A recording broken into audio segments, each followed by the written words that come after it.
everybody. Captain Marty Brill here on Monday, February the 16th. And we do have some really, really good fishing to talk about. Not widespread, not in a lot of areas, not a lot of different species, but definitely some gold star fishing to talk about when I come back in just a moment. Insurance is complicated, but it really doesn't have to be. Dare County Farm Bureau has been serving the Outer Banks for over 60 years. What you will find at Dare County Farm Bureau is an insurance agent relationship with Mark Tillett, June Jordan, Joel Gretsch, Jeremy Tillett, Ryan Mills, and myself, Clint Godwin. Give us a call today at 252-473-2119 or try us online at ncfb.com. At Dare County Farm Bureau, we're always here for our friends and neighbors. Helping you is what we do best. Real. That's the first word that comes to mind when I think about Outland Seafood in Mans Harbor. Yeah, they're the first and last place you see coming to and leaving the Outer Banks on Highway 64 in Dare County, but they're also real when it comes to fresh local seafood. Troy Outland, real. Curtis and Josh, real.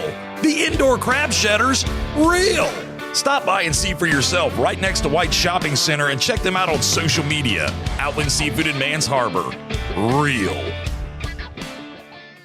So we always talk about offshore fishing first, and really that's the only game in town in today's report. And I want to tell you, the bluefin tuna fishing was really good. Friday, Saturday, Sunday, just a lot of fish being caught. There's some big ones being let go. When I say big ones, that's a relative term, because big in the bluefin tuna world is 500 pounds and up. So those are giants, actually. Probably be a better term to use. And they are still some big ones being caught and released because that season is closed. What is still open is you're allowed to keep one per day on charter boats in that under 73 inch category. So that means that you're able to catch a fish around 200 pounds that you can keep one of them a day, but you can release 10 or 15 of them if you're lucky enough to find them that way. And they did. Both Oregon Inlet and Hatteras fleets had very good bluefin tuna fish. That in itself is a great sign because the fish are spread over a big area like they have been all through the winter. I mean, this is a complete fishery that seems like it gets bigger every year and more widespread and more people doing it. It's really a shot in the arm for some of these charter boat guys that if they can run 1 or 2 trips a week in the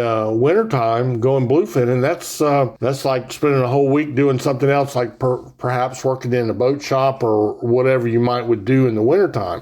So it's a shot in the arm for those people. And then for the people, the client base, it's a bucket list fish. Anytime you can go somewhere and catch a 200-pound fish, or you can release a 500-pound fish, that's really, really world-class fishing. So that was one of the 2 things that happened this weekend. I mentioned there was 2. The other one is the king mackerel fishing in Hatteras was off the charts. Now, king mackerel, maybe it's just more people doing it, but when I was a captain, the king mackerel fishing was a fall, maybe up into late fall, up into early December, and then again in the spring fishery, fall and spring fishery. And it was some charter or recreational fishing done for them, and a lot of commercial fishing where guys, I used to love it, where you go out with just the captain and the mate, no charter, no crew, and you would sling king mackerel on commercial gear using electric reels and deep running rigs, and it was just low pressure, low key. You could say, well, do you eat those? Because people, when you put the word mackerel on something, there's a certain group of people that just turn their nose up and they don't really know much about fish or eating fish. A king mackerel, when it's kept on ice, been gutted, and it's brought to the dock fresh and eaten fresh,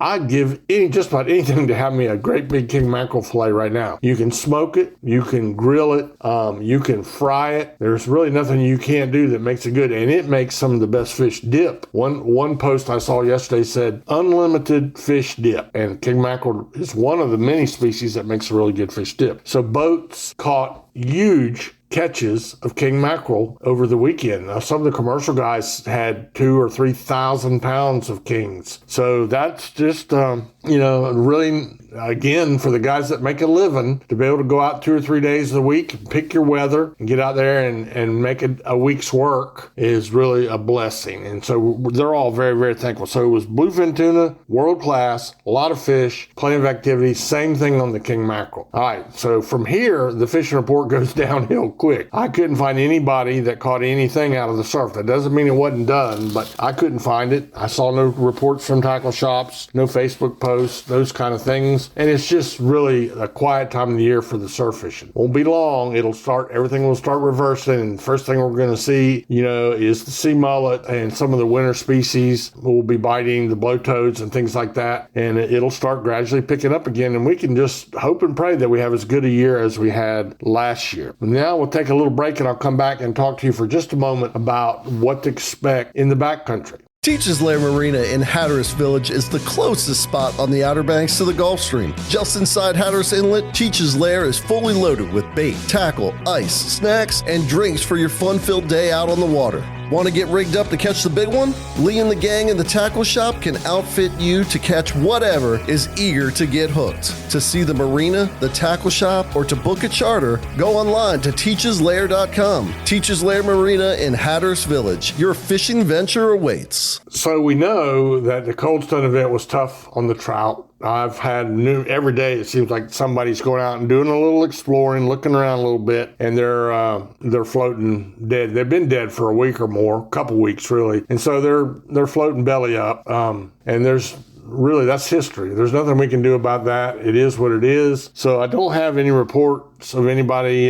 You can't keep them. The season's closed for now, but I don't have any kind of a backcountry report, except that one thing that is biting really well is the rockfish. There are rockfish to be caught, and in some cases, plenty of them. I talked to one guy who caught 40 the other day. In North Carolina, that season is still closed. You can't keep them, but they are a lot of fun to catch. If you are like striped bass fishing, and you get out there and you think, well, nobody's looking, I don't see any other boats, maybe I'll just keep one of them. Well, you don't want to get stopped, because if you do, your striped bass would have become a jailhouse rock, as they say, and you would definitely be fined for that. So be careful about that. Don't get tempted. Temptation is something we all deal with. There's stuff in the Bible that help you. If you're tempted to keep a rockfish, well, just go open your Bible and maybe that'll help you a little bit. Meanwhile, that's about all there is in today's fishing report. The Daytona 500 is behind us, and you know what? It was a great race. A lot of great races to watch from Daytona this weekend, near and dear to me, my hometown. And for 30 years, I took a large group of Carolinians down there every year. Now, yesterday I watched it from home, but you know what? I didn't have to fight the crowd. I didn't have to worry about any people that had too much to drink, that had number 3 shaved into their back hair. I didn't have to worry about that guy that would balance the Budweiser on top of his head and wave 3 fingers every time Dale Earnhardt went by. But I missed a lot of the memories we had going down there and staying at my family home that I grew up in with my in-laws and my friends from North Carolina, and we just had a big time. But anyway, NASCAR season's in full swing. Fishing season's right around the corner. You go out and have a great day today, and let the good Lord bless you.